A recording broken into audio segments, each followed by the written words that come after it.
नमस्कार। मुद्दा तो है मैं आपका स्वागत है। मैं हूं आपके साथ ब्रजेश चौक से। आज मुद्दा है कितनी आस्तीन कितने सांप। जी हां, कांग्रेस की बैठकों में लगातार एक ही बात निकल कर आ रही है कि विधानसभा में उनकी हार आस्तीन के सांपों की वजह से हुई है। शनिवार को भी कांग्रेस के हारे हुए प्रत्याशी पीसीसी चीफ के सामने जमकर बरसे और हार का प्रमुख कारण बड़े नेताओं के पाले हुए सांपों को बताया। कांग्रेस के नेता अब इन आस्तीन के सांपों का सिर कुचलने की मांग कर रहे हैं, जिस पर बीजेपी भी चुटकी ले रही है। हालांकि सवाल यह है कि कांग्रेस की कितनी आस्तीनों में कितने सांप पल रहे हैं और जीतू पटवारी के लिए बड़े नेता के पाले हुए सांपों का सिर कुचलना कितना आसान होगा। सवाल तो यह भी है कि क्या लोकसभा चुनाव में भी ये आस्तीन के सांप बीजेपी को फायदा पहुंचाएंगे। आज इन्हीं सवालों पर चर्चा करेंगे, लेकिन पहले देखिए ये रिपोर्ट।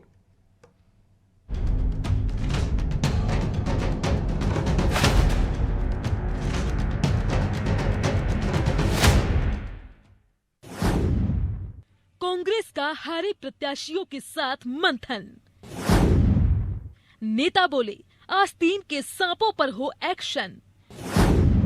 लोकसभा में कांग्रेस को भीतरघात का डर। क्या सुझावों का कांग्रेस पर पड़ेगा असर। दिल्ली में मंथन, भोपाल में चिंतन। आखिर हार का क्या है कनेक्शन। इसी सवाल का जवाब तलाशने में इन दिनों कांग्रेस जुटी हुई है और हर एक मीटिंग के बाद जो बातें निकल कर आ रही हैं, वो भी एक जैसी ही है। विधानसभा चुनाव में मिली हार के लिए भीतरघातियों को ही जिम्मेदार ठहराया जा रहा है। शनिवार को हारे हुए प्रत्याशियों के साथ जब जीतू पटवारी ने बैठक की तो बैठक के अंदर से जो खबरें निकली उसने फिर चौंका दिया। गुना सीट से हारे प्रत्याशी पंकज कनेरिया ने कहा, पार्टी में आस्तीन के सांप नहीं खुले सांप घूम रहे हैं और ये बड़े नेताओं के पाले हुए होते हैं। इतना ही नहीं, एक नेता ने तो ये तक कह दिया कि आस्तीन के सांप पर कार्रवाई की जरूरत है, नहीं तो लोकसभा के चुनावों में विधानसभा जैसा ही हाल होगा। हालांकि भीतरघात और इस बैठक पर कांग्रेस नेताओं का क्या कहना है वो जान लीजिए। ओपनली जिन लोग ने कांग्रेस का विरोध किया उनसे हमें निवेदन किया अध्यक्ष महोदय से, कृपया करके उनको कांग्रेस में कोई जगह ना दी जाए, उनको कांग्रेस से हटाया जाए। कांग्रेस जिन लोगों के मन में कांग्रेस के, जिनके दिल में कांग्रेस है, उनको आगे लाया जाए। कुछ दिन पहले कांग्रेस के नए प्रदेश प्रभारी भंवर जितेंद्र सिंह ने भी बैठक ली थी, जिसमें भीतरघात को हार का प्रमुख कारण बताया गया था।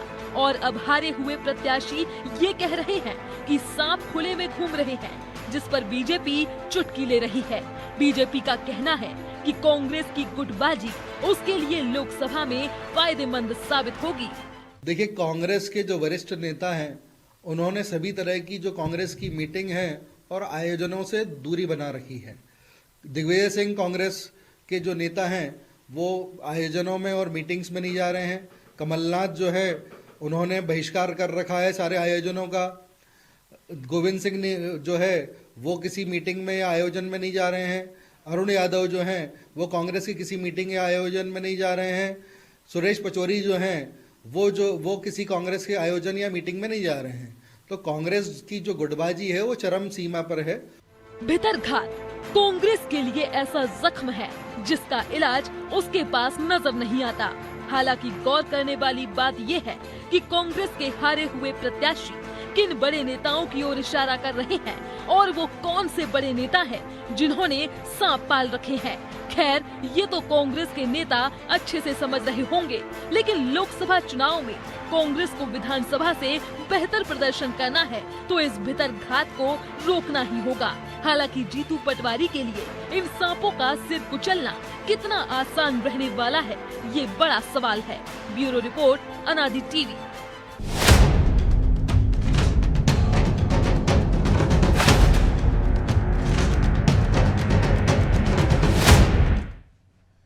तो इस मुद्दे पर चर्चा के लिए हमारे साथ जुड़ गए हैं धर्मेंद्र शर्मा, कांग्रेस प्रवक्ता है, सचिन वर्मा, बीजेपी प्रवक्ता है, और कीर्ति राणा, वरिष्ठ पत्रकार। तीनों मेहमानों का बहुत बहुत स्वागत है। धर्मेंद्र जी, शुरुआत आपसे ही करते हैं। पहले आप कहा करते थे कि गद्दारों ने हमें सत्ता से उतार दिया, अब आप कह रहे हैं कि आस्तीन के सांपों ने हमारा ये हाल कर दिया, सत्ता में नहीं आने दिया। आखिर कांग्रेस में कितनी आस्तीन और कितने सांप हैं? देखिए, कांग्रेस पार्टी एक लोकतांत्रिक पार्टी है, और रही बात आस्तीनें कितनी और सांप कितने, तो भाजपा के मित्र बैठे हैं वो ज्यादा अच्छे से बता पाएंगे। अभी एक दिन पहले ही भाजपा के एक नए मंत्री ने किस उनने प्रकार छोड़े क्या? से पूर्व मुख्यमंत्री, सुन तो लीजिए, पूर्व मुख्यमंत्री के बारे में अपशब्द कहे हैं। ये आपने सुना, हमने सुना। रही बात कांग्रेस की, तो कांग्रेस पार्टी में लगातार बैठकों का दौर चल रहा है और हम लोग अपने सुधार के लिए और जो कुछ हमारे अंदर कमियां रही हैं या हम किन कारण से चुनाव हारे हैं, पूरा बयान नहीं सुना उन पर विचार कर रहे हैं। अब मुझे बोलने तो दीजिए। आ रहा हूँ सचिन जी, आ रहा हूँ। आपकी धर्मेंद्र जी कारस्तानी थी, आपने पूरा बयान सुना है कि नहीं सुना? या आप अपडेट हुए कि नहीं हुए? ये सचिन जी की पूरा बयान जो है, अगर आप आ रहा हूँ सचिन जी, आपको पर्याप्त जब मौका दूंगा जवाब देने का। मैं वो सुनूंगा थोड़ा ना। आप गलत अगर बोलेंगे, आप पूरा बयान जो है अभी टीवी पे दिखा दीजिए, ठीक अभी दिखा दीजिए आप चैनल पे।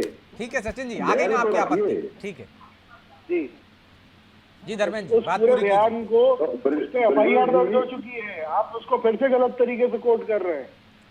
ब्रजेश जी, जी ये देखिए सचिन जी की बौखलाहट, गुटबाजी की मैंने जरा सी बात की और भारतीय जनता पार्टी में बौखलाहट नहीं है, और हाल जो फिलहाल झूठ बोलेंगे आप। चलिए आप मुद्दे पे आ जाइए। मैं मुद्दे पर झूठ को हम साइन करने वाले ठीक है सचिन जी, आपकी आपत्ति आ गई, अभी आपको भी मौका मिलेगा। आपत्ति आ गई आपकी। जी धर्मेंद्र जी, बात पूरी कीजिए।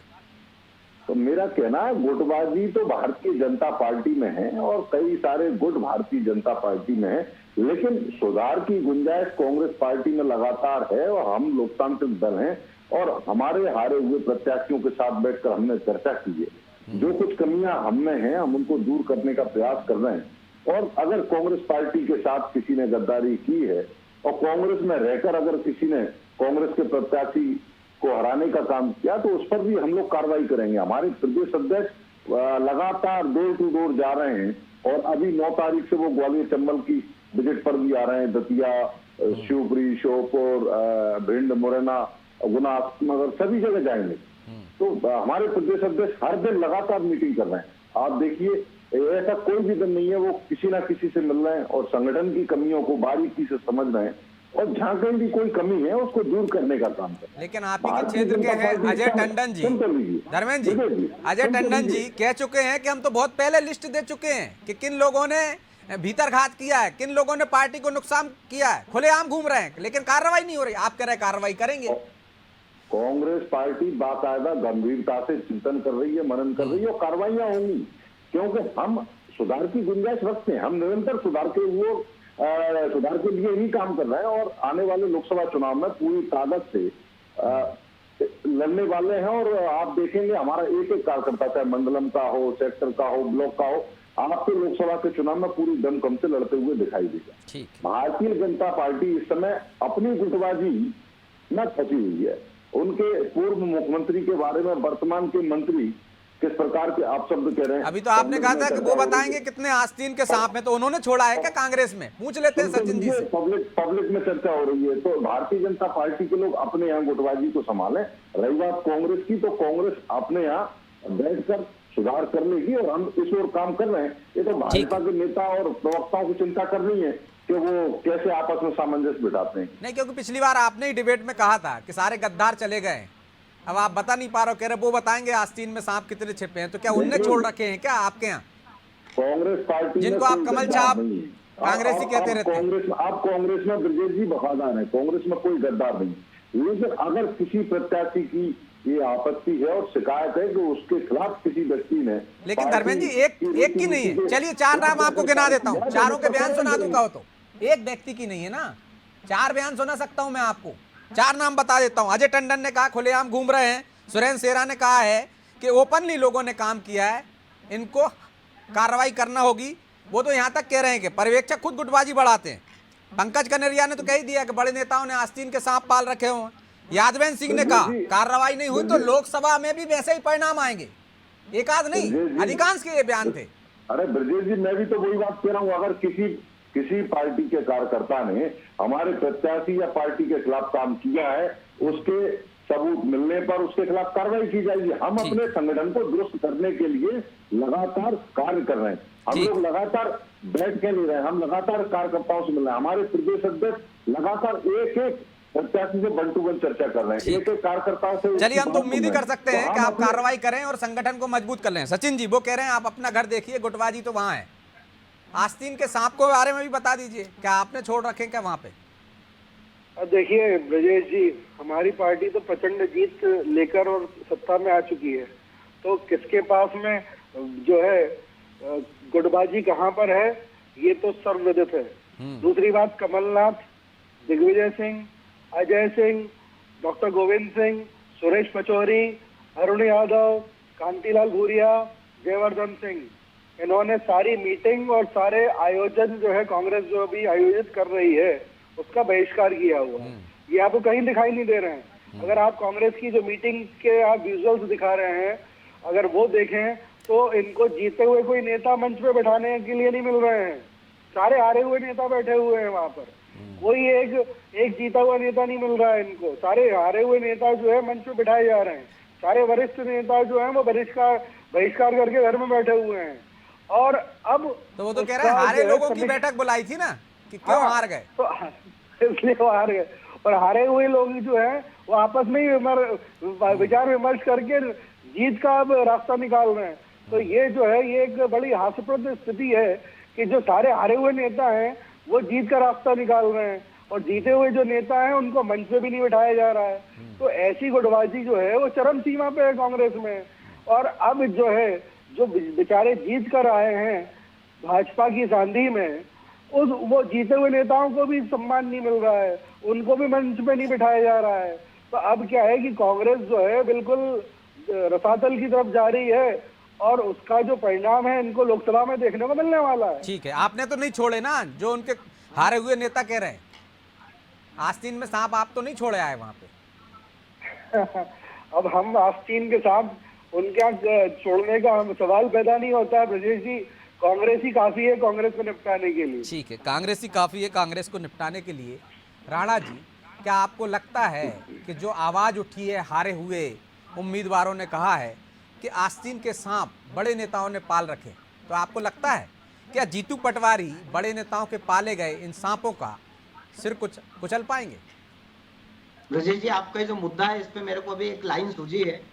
बताइए। आस्तीन के सांप बोले, आस्तीन के सांप बोले पहले आप। तो कांग्रेस की जो स्थिति है वो स्थिति ये है कि महीना भर चुनाव परिणाम को हो गया, बीजेपी सरकार सत्ता में आ गई, सीएम हो गए, कैबिनेट बन गई, काम शुरू हो गए, कलेक्टरों के ट्रांसफर शुरू हो गए, नई पदस्थापनाएं हो गई और कांग्रेस में अभी स्यापा ही है। स्यापा ये है कि विधानसभा चुनाव कैसे हारे, किसने हराया। अरे भाई, हमारी भारतीय परंपरा है कि जब परिवार में किसी की गमी हो जाती है, किसी की डेथ हो जाती है, तो तीसरा और 13वां निपटने के बाद में सारा रूटीन का कामकाज शुरू हो जाता है, जीवन शुरू हो जाता है। तो ये यदि अभी आस्तीन के सांप पे ही अटके हुए हैं तो लोकसभा चुनाव जो 4-6 महीने बाद जिसकी गूंज पूरे प्रदेश में होने लगेगी, उसको कांग्रेस कैसे निपटेगी? क्योंकि बीजेपी तो बिल्कुल मैदान में उतर गई है कमर कस के लोकसभा चुनाव की तैयारी में, और कांग्रेस में भी आस्तीन के सांप ही चल रहे हैं। और आस्तीन के सांप का जहां तक सवाल है तो एक बहुत पुरानी कहावत है, होए पेड़ बबूल के तो आम कहां से होए। तो कांग्रेस में आस्तीन के सांप और गुटबाजी एक सत्रप हर जगह है और ये एक सत्रप अपने अपने सांप पाल के रखते हैं दूसरे के खेमे में छोड़ने के लिए कि जाओ भैया इनके खेमे में जाके अपनी उधम मचाओ और अपने फेवर में लोग जो हैं उनके लिए भला करो। तो कांग्रेस में जो सिर फुटबॉल की स्थिति बनी है वो आस्तीन के सांपों के कारण ही बनी है और किसी एक व्यक्ति के नहीं है। दिग्विजय सिंह हो, कमलनाथ हो, पचौरी हो, अरुण यादव हो, हमारे इंदौर की बात कर ले तो प्रेमचंद गुड्डू हो, पंकज संघवी हो, सत्यनारायण पटेल हो, विशाल पटेल हो, संजय शुक्ला हो, सब जगह सबने अपने आस्तीन के साथ पाल रखे हैं और जो एक दूसरे को काटने के लिए, एक दूसरे को निपटाने के लिए लगे रहते हैं। ब्रेज जी, तो मेरा कहना यह है कि लोकसभा के चुनाव में जूझने के बजाय कांग्रेस अभी अपने आस्तीन के सांपों से निपट ले, यही बड़ी बात है। तो धर्मेंद्र जी, आपके यहाँ तो हर तरफ आस्तीन के सांप हैं, उनसे ही उलझने में लगे हुए आप, और दूसरा आपका विरोधी दल है कमर कस के मैदान में उतर गए लोकसभा चुनाव में। यही हालात रहेंगे अब तक, इसमें गम से नहीं उबर पा रहे हैं आप। राणा जी कह रहे हैं, और सचिन जी ने तो कह ही दिया नेता आप जीतू पटवारी को नेता ही नहीं मान रहे। सचिन जी तो कह रहे हैं आपके बाकी के नेता। ब्रजेश जी, मैं राणा जी की बात का पहले जवाब दूंगा।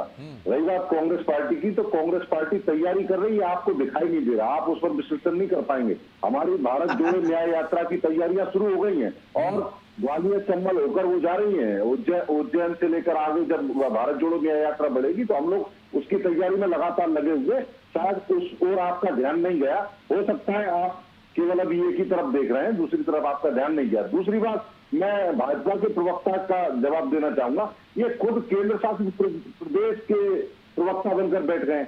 अब भारतीय जनता पार्टी प्रदेश से तो चल नहीं रही, अब भारतीय जनता पार्टी केंद्र शासित प्रदेश मध्य प्रदेश को बनाने में लगी हुई है। जिस प्रकार से आपने देखा, पहले मंत्रिमंडल के विस्तार के लिए लगातार परिक्रमा करनी पड़ी, फिर मंत्रिमंडल जब बट गया तो उसके विभाग बांटने के लिए लगातार परिक्रमा करनी पड़ी।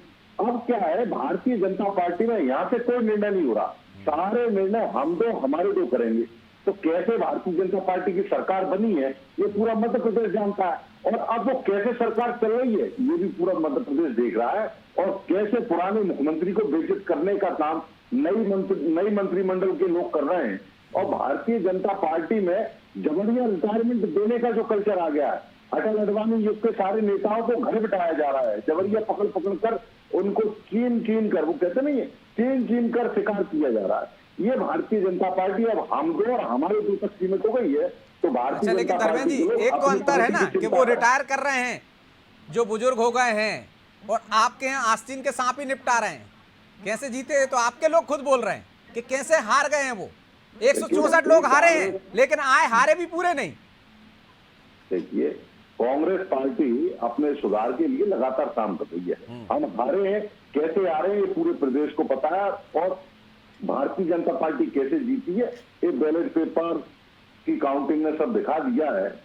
ये मध्य प्रदेश की जनता को बताने की जरूरत नहीं है, और आपको भी बताने की जरूरत नहीं है। तो धर्मेंद्र जी, जो हार गए हैं उनको यही चीज कहना चाहिए थी सबको एक सुर में, जो बड़े नेता कह रहे हैं, दिग्विजय सिंह कह रहे हैं, लेकिन वो तो कुछ और कारण बता रहे हैं। हम एक लोकतांत्रिक दल हैं, हमारे यहाँ प्रत्येक प्रत्याशी को अपनी बात कहने का हक है, और प्रत्येक कार्यकर्ता को अपनी बात कहने का हक है। हमारे यहाँ बैठकर चर्चाएं कर फैसले लिए जाते हैं। मतलब जो चुनाव लड़ा है उसकी बात पे माने या आपकी बात माने? तो लीजिए, किसी भी व्यक्ति ने अगर पार्टी विरोधी कार्य किया तो उस पर कार्रवाई की जाएगी। इसीलिए प्रदेश अध्यक्ष ने सभी लोगों को बुलाया, और हमारे माननीय प्रदेश अध्यक्ष लगातार इस प्रक्रिया में सुधार करने के लिए काम कर रहे हैं। तो यही एक अच्छे दल और राजनीतिक दल की पहचान है।